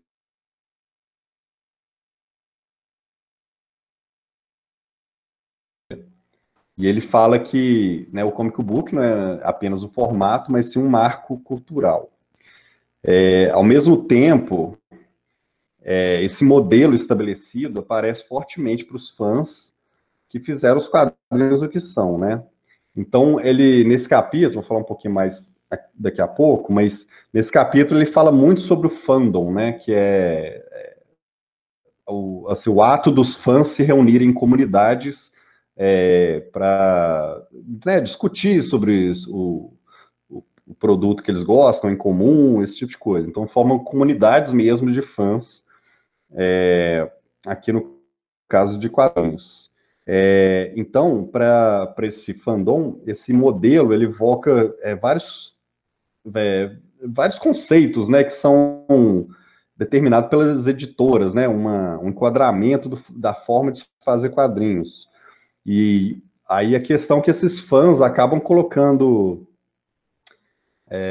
né, certos autores e certos estilos em um panteão sagrado, com aquela ideia, né? Tem que ser parecido com isso para ser bom e tal. Ele fala, né? Ele cita que os fãs de hoje eles focam nos dois gigantes, né? Da indústria de quadrinhos, né? No caso, a Marvel e a DC.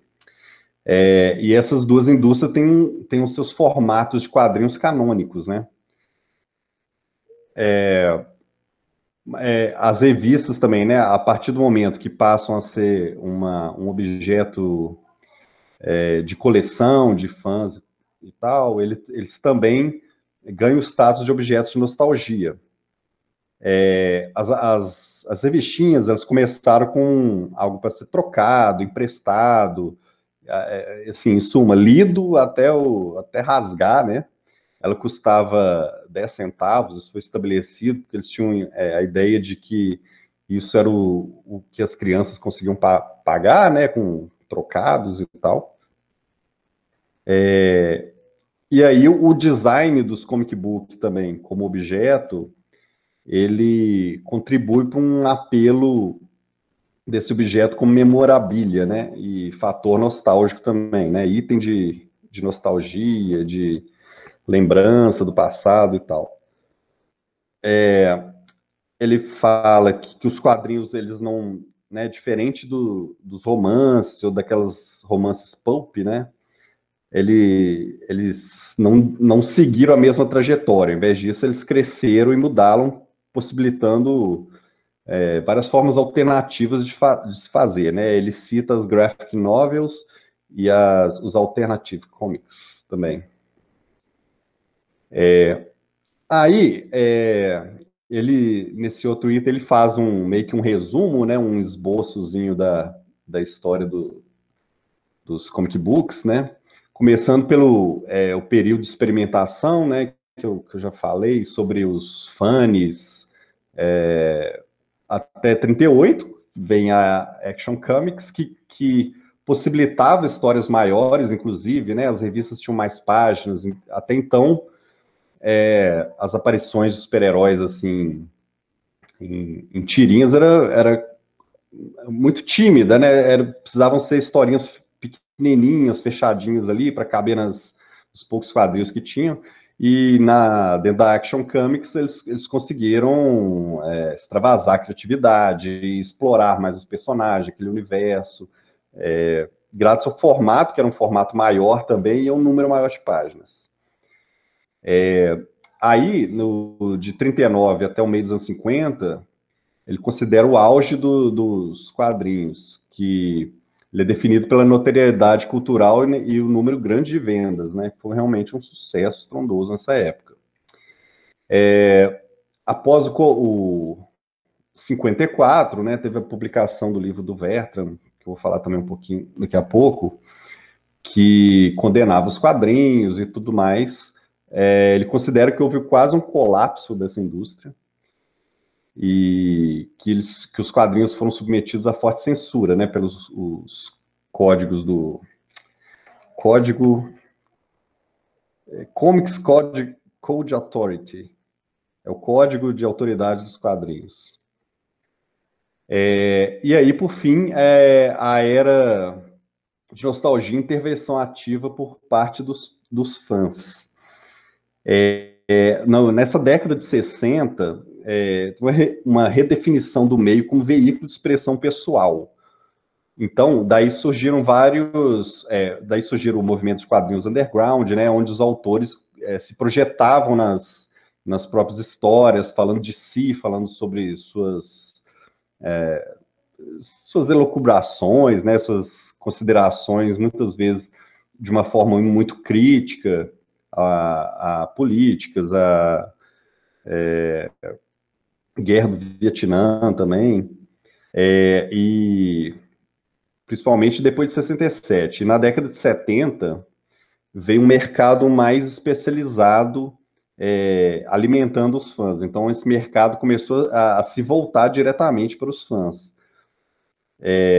E o autor diz que esse tipo de mercado voltado para os fãs foi o que manteve os quadrinhos vivos nessa época, mas, por outro lado, também engessou um molde, né, uma forma de fazer quadrinhos. Opa. Aí, eles tiveram assim, uma ascensão meteórica, assim, né, até 1945. Os soldados americanos foram o maior público consumidor de quadrinhos durante a guerra. Surgiram personagens nacionalistas, né, como o Capitão América, como a Mulher Maravilha, e também não só por esses personagens fabulosos, assim, mas também por alguns quadrinhos que sem mais pé no chão, vamos dizer assim, mas que relatavam o que acontecia na guerra, né, sem nada sobrenatural, tipo Soro do Super Soldado ou Laço Mágico, mas relatando as coisas reais mesmo que aconteciam na guerra. E os soldados americanos foram um grande consumidor desses quadrinhos. Eu estava até lendo um artigo antes dessa apresentação e, assim, o cara no artigo falou que esses soldados americanos foram que mantiveram o mercado de quadrinhos vivo nessa época aí. Só que, durante esse período, também surgiu aquele medo e desconfiança não só dos pais, né, das crianças que consumiam quadrinhos, mas também de profissionais, tipo educadores, psicólogos, críticos. Argumentavam que era um convite ao analfabetismo, que incitava crimes, incitava delinquência juvenil. Os comentários começaram contra os quadrinhos, né, começaram a ser publicados em 1940. E depois da guerra, começaram a surgir outras variedades de quadrinhos, como, por exemplo, quadrinhos de crime, quadrinhos de horror. E o sucesso estrondoso de venda desse tipo de quadrinho despertou aquele pânico moral, que nos leva ao nosso amigo Frederick Bertrand, psiquiatra que advogava contra os quadrinhos, né, com essas questões que eu falei, né, induzia a delinquência, a homossexualidade. Na última jornada de quadrinhos, né, presencial, né, que a gente pôde ir, uma professora, eu não vou lembrar o nome dela, mas ela apresentou um trabalho muito interessante, que ela fez uma pesquisa em cima das pesquisas que o Bertrand fez. Então, ela mesma falava, assim, que era uma pesquisa super tendenciosa, que ele pegava situações super...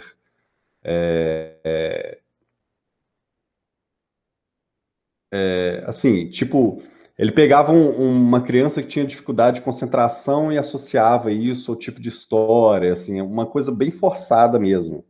Eu lembro da apresentação dela, só não vou lembrar o nome dela. Então, ele, né, escreveu A esse livro. professora a Carol Tilly. Isso. Ela é de onde? Ela é americana? Ela é lá de Chicago, né? Região de Chicago. Ah, então é isso. Muito interessante o trabalho dela, assim. Então, né, ele publicou esse livro advogando contra, e isso despertou uma certa paranoia e levou a esse código dos quadrinhos, né, o Comic Code Authority, que estabelecia padrões rígidos e autoritários. Esse código, né, ele foi modificado, né, ao longo dos anos, ele foi considerado obsoleto, né, e não foi adotado mais desde 2011, e ele abalou muito a indústria de quadrinhos por causa disso. O autor, ele cita outros fatores que fizeram a decadência da indústria de quadrinhos nessa época. Ele fala uma delas o preço do gibi, que era estabelecido em 10 centavos, né, como eu disse, que era o dinheiro que as crianças tinham para comprar. Daí, passado vários anos, esses 10 centavos já não compensava na produção para a venda de quadrinhos. E outra coisa também que prejudicou a indústria, segundo o autor, foi a chegada da TV nos lares, né? Então, era uma competição por histórias narrativas, né? Após esse código, eu expliquei, né, o fandom, para quem não tem familiaridade com esse termo, né, são fãs se organizando em comunidades de fã. Após esse código, teve um retorno dos super-heróis, né, que é chamado da Era de Prata, né, que dominou não só as vendas, mas também esse grupo de fãs, né, o fandom. É a época que surgiu Homem-Aranha, Hulk, X-Men,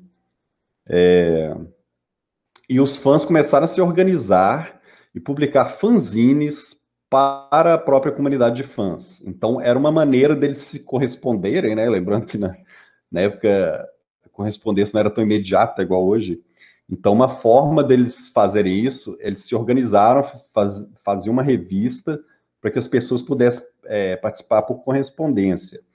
Inclusive, a DC e a Marvel, elas encorajaram o crescimento dessa comunidade, intermediando o contato entre fãs nas revistas que eles publicavam. O autor fala que, assim, esses quadrinhos não conseguiram o mesmo sucesso de antes, né, da época antes do código, mas se tornaram um hobby. E as revistas se tornaram itens de coleção também. Na década de 60 e 70, surgiram as lojas especializadas em comic books, né, as comic shops, atendendo a essa demanda nostálgica dos fãs. E surgiu um mercado direto, quando essas lojas encontraram um meio de estocar essas revistas. Era um sistema de distribuição que permitia que eles se vendessem HQs velhas e novas, bem diferente das bancas de jornais que só vendiam as novidades. Então, era um lugar mesmo onde você poderia comprar revistas antigas que você tinha perdido ou achar coisas que você não achava normalmente em uma banca. Inclusive, no comecinho da década de 80, de 81 para frente, a Marvel e a DC, eles apostaram muito no seu futuro, né, em cima dessa comunidade de fãs. Né, a partir da década de 60, 70, teve essa explosão de comic shops, surgindo o que eles chamam lá de local comic shops, né, que é um termo que eles usam lá, que seria a lojinha de quadrinhos do bairro, assim. Aí, já finalizando, ele aponta que o sucesso do Dark Knight, né, e do Watchmen, que era assim, né, pessoas que tinham crescido lendo quadrinhos na década de 60, né, na época que esses quadrinhos foram publicados, lá para 85, essas pessoas já eram adultas nessa época, e tinha uma demanda por quadrinhos mais adultos também. E o grande sucesso desses dois quadrinhos, né, eles ajudaram a estabelecer esse modelo de edição única da graphic novel, que ainda ela define a publicação direta no mercado, né, de como que vai ser o quadrinho. Na década de 90 teve um quase colapso, né, ele fala, eu lembro que várias greves entre os quadrinistas, vários saíram da Marvel, vários saíram da DC para formar outras editoras e fazerem suas próprias histórias autorais.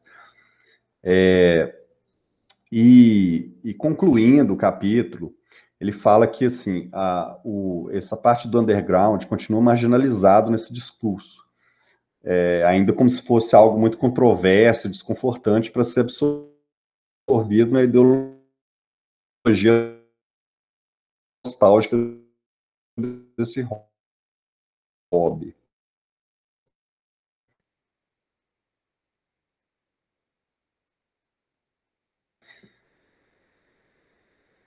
Mas para as narrativas gráficas. Então ele conclui falando que os quadrinhos eles são a raiz e o foco de uma cultura de leitura e de coleção. É isso.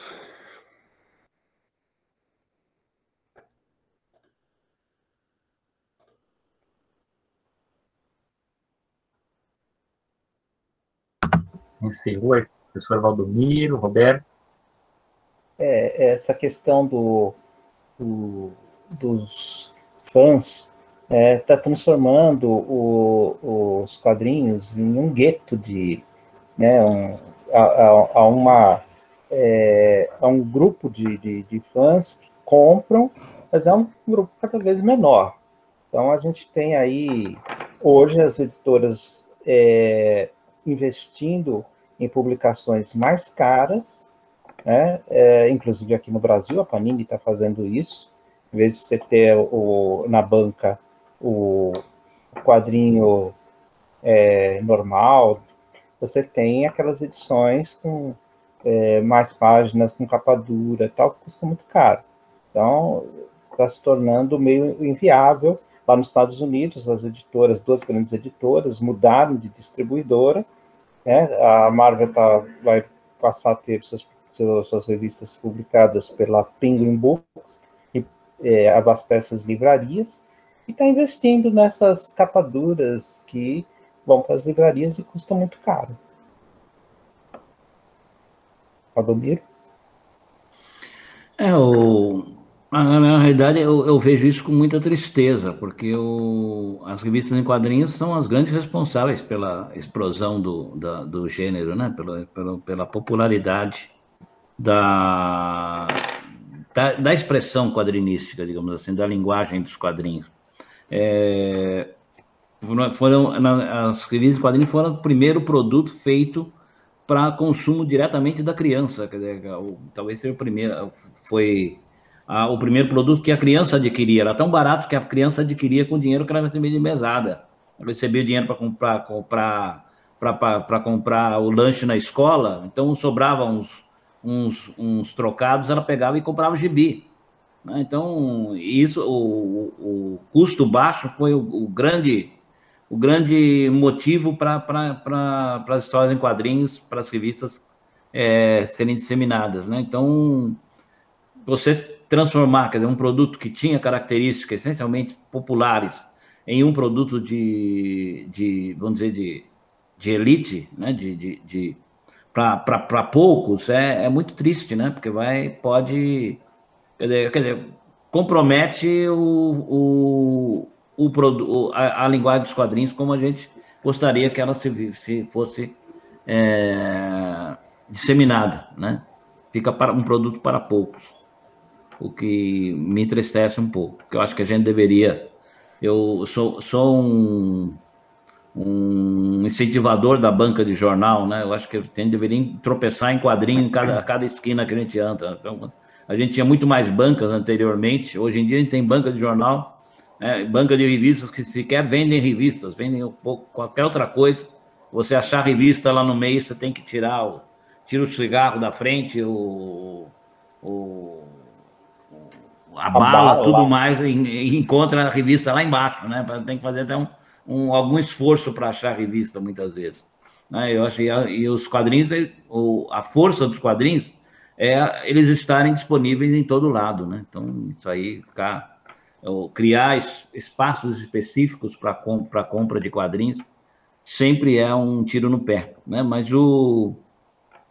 no caso do texto do Charles Hatfield, eu acho que é uma coisa que eu acho que ele é um pouco injusto em relação ao papel de uma pessoa específica, né? Que é exatamente o que o Gazi falou, que o editor da Alter Ego, que o Gazi até comentou que foi apresentado, que foi um cara importantíssimo na indústria, que foi que, em determinado momento em que a indústria encontrava dificuldade, ele, que era um leitor, foi chamado a participar e deu um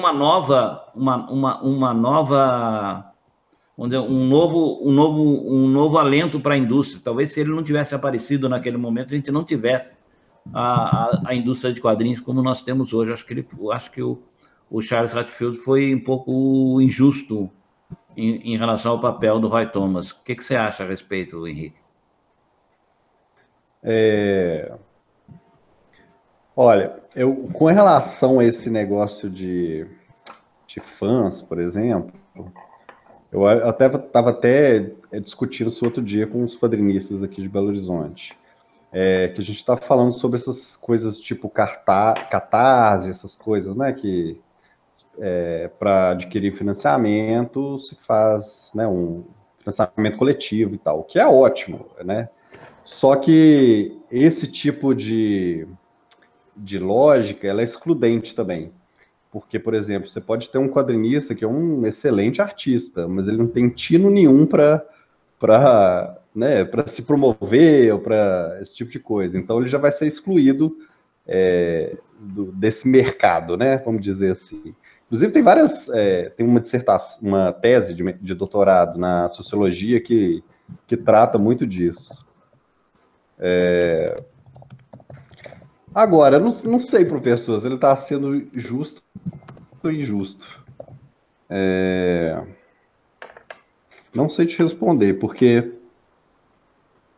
é aquele negócio, né? Ele é um cara de lá que está falando dos quadrinhos de lá. Isso é uma coisa que eu notei muito no texto dele, né? Ele faz questão muito de falar sobre aqueles quadrinhos de lá para não correr o risco, né? De se aventurar para um caminho que ele não conhece. Então, não sei, acho que na minha leitura do texto dele, ele meio que se manteve ali numa zona de conforto, que era a área que ele podia falar, que era os quadros.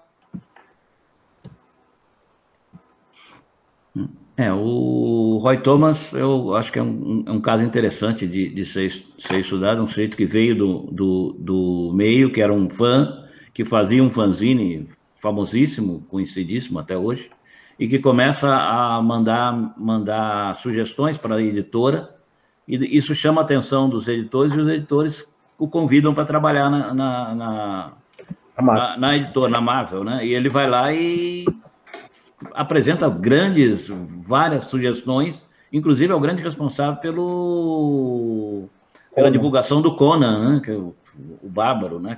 Então ele vai representar quer dizer, a participação efetiva dos fãs na própria indústria, né? Que depois você vai ter aquele reflexo na década seguinte, quando com o Watchmen, com aquela produção daquela época. Então, são os fãs que já, vamos dizer, pessoal que tinha crescido lendo quadrinhos e que começa a interferir, mostrando aquilo que os fãs estavam querendo, né? Mas o que eu às vezes não consigo entender que é essa mudança. Quer dizer, nos Estados Unidos, você tem a graphic novel, que é para um público seleto, mas, ao que eu saiba, não houve um abandono da revista em quadrinhos lá. Você ainda consegue, ainda é publicada a revista em quadrinhos com preço popular, digamos assim, $3, $4, popular para norte-americano, não para nós, né? Então, preço popular lá. Então, não abandonou, enquanto que no Brasil a gente está tentando, eu vejo às vezes, eu tenho receio que ele esteja abandonando o mais popular, quer dizer, vamos ter só quadrinhos a mais de R$50, como comentou o Roberto, né? O que é proibitivo para a grande maioria da população, né? Então, fica até difícil a gente ver se vamos dizer, esse formato, né? Porque a gente tem que pensar, a história em quadrinho é um formato, e se você substitui apenas pela graphic novel, é um formato totalmente oposto de todas as características que tem a revista em quadrinhos. A revista em quadrinhos foi criada para ser barata, para ser em papel bem vagabundo, quer dizer, em papel barato, pelo fato de ser barata, para ser descartável, não foi criada para ser guardada, foi criada para ser vendida em grandes quantidades, enquanto que a graphic novel tem exatamente o oposto de tudo isso. Ela tem um papel melhor, tem uma encadernação melhor, custa mais caro e é feita para ser guardada e ser mostrada.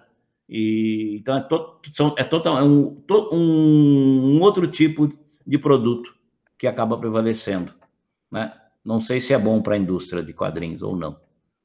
Eu concordo com o Henrique em relação às campanhas de Catarse e outros tipos. Quer dizer, se você só vai sobreviver aquele que tem tino comercial e tem, eventualmente, é mais bonito que os outros, né? E que atrai mais interesse dos compradores, dos leitores. Você pode ter uma obra maravilhosa, mas o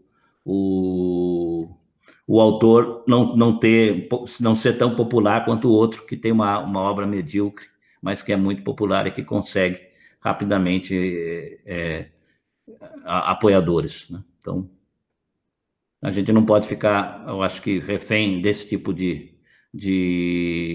eventualidade. O que eu tenho visto aqui no Brasil são artistas fazendo histórias de terror, de fantasia e também com estilo mangá. Eu acho que são publicações que estão muito no gosto do público, e essas publicações encontram, seja no Catarse, seja em livrarias, comic books, encontram um público.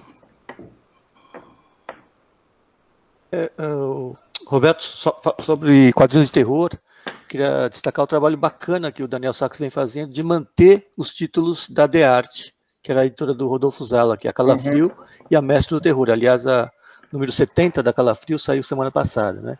E é um trabalho interessante porque o terror, né, ele abriu um mercado fantástico para os autores nacionais. Então, se a gente tem hoje Júlio Shimamoto, quer dizer, ainda tem esses nomes, né, que se destacaram, Flávio Colim, Rubens Luchetti, né, Nico Rosso, o terror ele fez abriu esse mercado, e até hoje, né, tem muitos autores que se dedicam a isso, e óbvio, né, precisa ter um canal para se expressar, e o trabalho, então, de continuar editando uma revista como a Calafrio, né, num formato grande, inclusive, né, bacana, um formato bom de você ler, de você guardar, inclusive, eu acho que é bastante louvável, né, e um preço bom.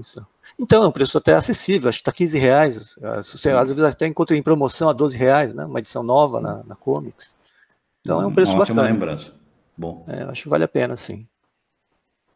Nós não podemos abandonar a revista, nem abandonar as bancas, né? Porque o que garante a chegada de novos leitores. A graphic novel, ela mantém talvez o leitor existente, mas esses leitores existentes, eles envelhecem e morrem, né? No nosso caso, né? Estamos envelhecendo, todos ficando velhos, daqui a pouco morremos, né? Então, precisamos garantir a entrada de novos leitores, e isso é a revista popular que garante. Quando o Roberto fala, nós temos ainda no Brasil revistas populares, que são as do Maurício de Souza da Disney, e são demais, né? Precisamos de outras revistas que tenham essas mesmas características, que possam ser vendidas e ampliem o público leitor, né? De fato. Uhum. O Robson está dizendo que no Piauí ainda tem muitas bancas, felizmente. Aqui em São Paulo ainda temos bastante também, mas muitas estão vendendo outras coisas que não revistas em quadrinhos, né?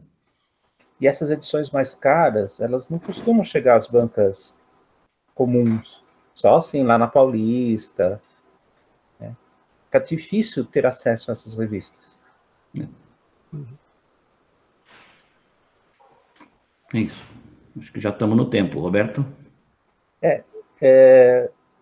Gostaria então de agradecer a todos pela presença, lembrando que o nosso próximo colóquio vai ser no dia 7 de maio, e o Selby já se voluntariou para apresentar o próximo capítulo, que é sobre os quadrinhos alternativos e underground. Legal. Aí a gente vê também alguém para apresentar algum trabalho acadêmico. Legal. Então, participei de várias bancas, posso indicar algum. Então, legal. Obrigado a todos, um prazer encontrá-los. Nos vemos, então, em maio, mesma bate-hora, mesmo bate-canal. Opa! Então, boa noite a todos. Tchau, gente. Até a próxima. Até a próxima. É dia 7 de maio. Fazer um pedido aqui para o Henrique e o pessoal sempre mandar o PowerPoint para nós. Eu gostaria de ter esse PowerPoint, se possível, do capítulo, tá? Não sei, tem que perguntar para ele. Mando, sim. Tá. E aí eu acho que tem que mandar primeiro pro Selby, pro Nobu, não sei para quem, para depois mandar pelo grupo. Talvez dê para colocar pelo Facebook ali também. Acho eu que dá para colocar também. Lá eu acho que só se for como PDF, né? Eu acho que PDF melhor. Que dá. Tá. É que o dele é PDF. Tá bom. Beleza. Tá bom. Tchau. Me manda seu contato, Selby. Eu preciso do seu contato para te mandar. Beleza. Tchau. Um abraço aí para vocês. Abraço. Tchau. Um abraço a todos. Bom fim de semana. Tchau. Tchau, gente.